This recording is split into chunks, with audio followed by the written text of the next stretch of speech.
রাতটা অদ্ভুতভাবে নীরব ছিল। গ্রামের শেষ মাথায় সেই পুরনো বাড়িটা নিয়ে অনেক গল্প শুনেছিলাম। ছোটবেলা থেকে সবাই বলতো সূর্য ডোবার পর ওই বাড়ির আশেপাশে গেলে অদ্ভুত কিছু শব্দ শোনা যেত। কেউ কখনো সাহস করে ভেতরে ঢোকেনি, কিন্তু মানুষ যত বেশি ভয় পায় তত কৌতূহল বাড়ে।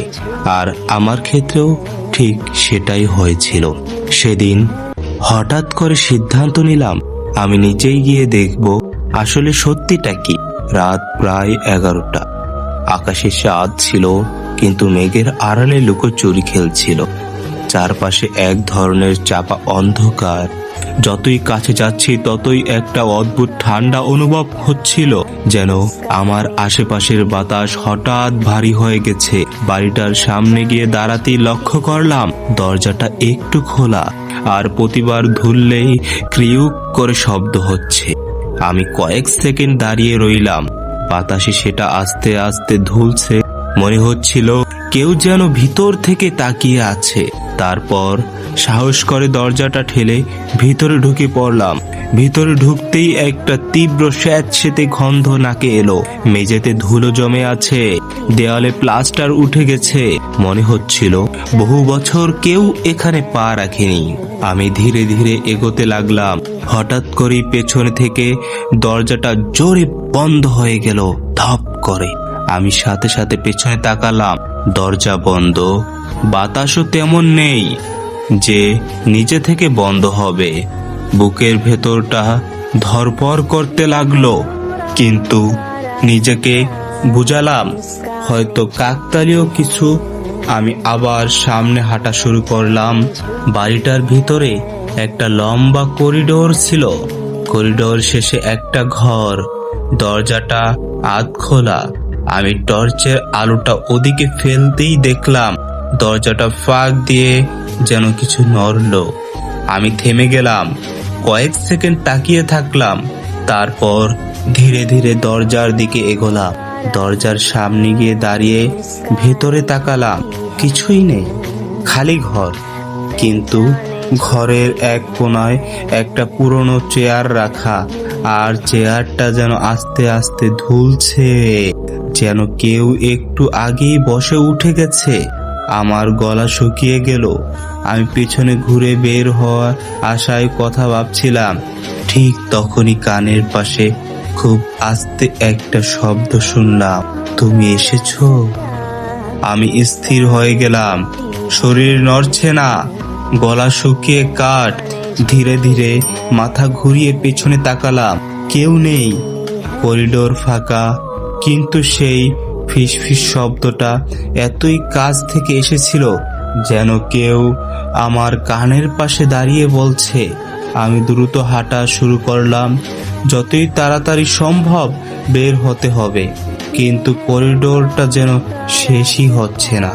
যতই হাঁটছি ততই মনে হচ্ছে জায়গাটা একই রকম রয়ে যাচ্ছে। হঠাৎ বুঝতে পারলাম আমি একই জায়গায় ঘুরপাক খাচ্ছি। ঠিক তখনই, সেটা আগে দেখিনি, দরজাটা ধীরে ধীরে খুলে গেল। ভেতরটা একদম অন্ধকার, কিন্তু অদ্ভুতভাবে মনে হচ্ছিল আমাকে ডাকছে। আমি না চাইলেও পা দুটো নিজ থেকেই এগোতে লাগলো। ভেতরে ঢুকতেই টর্চটা হঠাৎ নিভে গেল। পুরো অন্ধকার, কিছু দেখা যাচ্ছে না। আমি ফোন বের করে লাইট জ্বালাতে গেলাম। সামনে একটা দরজা দেখতে পেলাম, কিন্তু ফোনটাও বন্ধ হয়ে গেছে। ঠিক তখনই আবার সেই শব্দ, একইবার, এইবার একটু স্পষ্ট, তুমি কেন এলে। আমার বুকের ভেতরটা কেঁপে উঠল। আমি চিৎকার করতে চাইলাম, কিন্তু গলা দিয়ে শব্দ বের হলো না।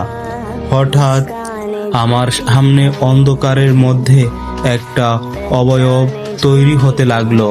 ধীরে ধীরে পরিষ্কার হলো একটা মেয়ে। তার চোখ দুটো অস্বাভাবিকভাবে বড় আর পুরো কালো। মুখের কোনো অভিব্যক্তি নেই। সে আমার দিকে তাকিয়ে আছে এক দৃষ্টিতে। আমি নড়তে পারছি না। সে ধীরে ধীরে এগোতে লাগলো। তার পা মাটিতে পড়ার কোনো শব্দ নেই, যেন ভেসে আসছে।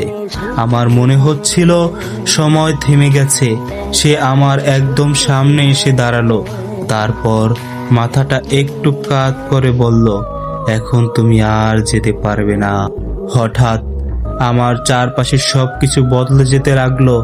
আমি আর সেই ঘরে নেই, আমি যেন অন্য কোথাও। চারপাশে অনেকগুলো ছায়া, তারা সবাই আমাকে ঘিরে দাঁড়িয়ে আছে। কেউ কিছু বলছে না, শুধু তাকিয়ে আছে।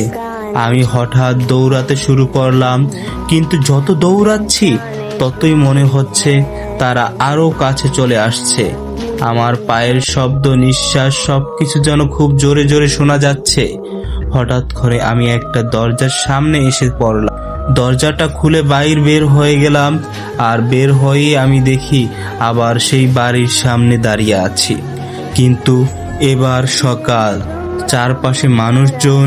কেউ একজন আমাকে পানি দিচ্ছে, কেউ বলছে ওকে এখানে কে নিয়ে এলো।